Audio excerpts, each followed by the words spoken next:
I want to tell you a true and profound story, one shared by Natalie Goldberg, the best-selling author of Writing Down the Bones, an inspiring autobiographical book in which she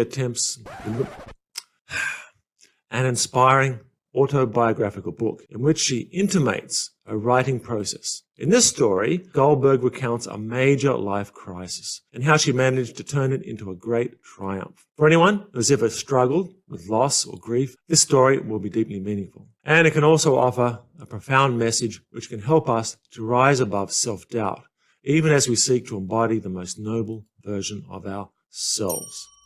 Most people don't know it, but before Natalie Goldberg penned the final sentence to her book, and it became a great success, she had a kind of mental breakdown. This crisis had been building ever since her beloved spiritual teacher, Katagiri Roshi, passed away several years prior.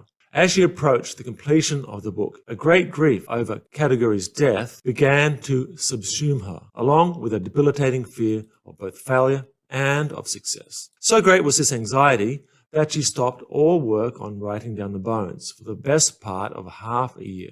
Instead, she took up a position as a baker at a local restaurant in Santa Fe. She fell into a self-imposed limbo state. The breakthrough came the way it often does for we fragile human beings, via the shedding of bitter tears. And I quote here directly from a recent edition of that book. She writes, "One day, during a break, I took a walk by the Asakia and I fell down sobbing. And I said, 'Nat, you have to do it for Katagiri. Forget about yourself.' And that gave me the drive to do it. In my mind, I grabbed onto Katagiri and told myself, I'm doing it for him. I have as much insecurity as anybody else, but I don't pay attention to myself so much when I'm in the process of doing something that I really want to. I don't think, Natalie, do you want it? Don't you want it? Because that fear of success and failure stops me. If I think of myself, I get caught in myself, like everyone else. First, my insecurities, then my overblown idea of myself. I swing from one extreme to the other. But if I forget about myself, then I can do it.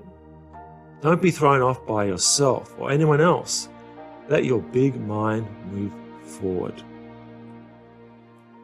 Now here we can see that Natalie Goldberg's crisis was disrupting her sense of self. I would like to think of this as her smallest self's chrysalis state, where her ego had cocooned itself off from the world, not yet fully aware of her potential for transformation. Such transformative life phases are, by necessity, highly disturbing and often deeply destabilizing. But unlike the inevitable succession from caterpillar to butterfly we see in nature, with human transformation, our deep psyche must prepare the way. We must be willing at a deep level, or the butterfly cannot emerge and spread its wings. Intentionality, that invisible but powerful creative force, has to be present. And for Natalie Goldberg, it was the seed of love of her spiritual teacher that played the key role. For even as she completed Writing Down the Bones, she experienced an overwhelming sense of love for Katagiri, a love beyond anything she had ever previously felt. Goldberg puts it this way, and I read again. "He had pulled true Natalie out of me. So, Big Natalie wanted to do it for Katagiri. And now, what I understand is that Big Natalie and Big Katagiri were never separate. It was my idea that I was less than him or different from him. Even many years later, long after his death, I was tortured. I lost the great being of my life. He died. The great freedom for me came when I understood that we were never separate and that I was him and he was me. That huge love helped me not to be tossed away. In completing the book, I felt a willingness to step up to the plate.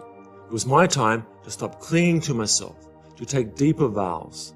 To take on this writing life and practice was, for me, to realize that I was capable of what Katagiri Roshi was capable of. So, no truly wise woman or man ever diminished the world.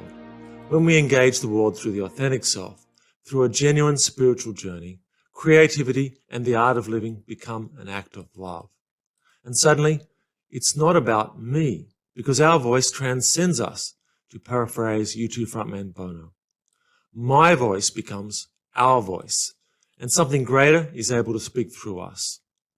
Wisdom transcends and includes.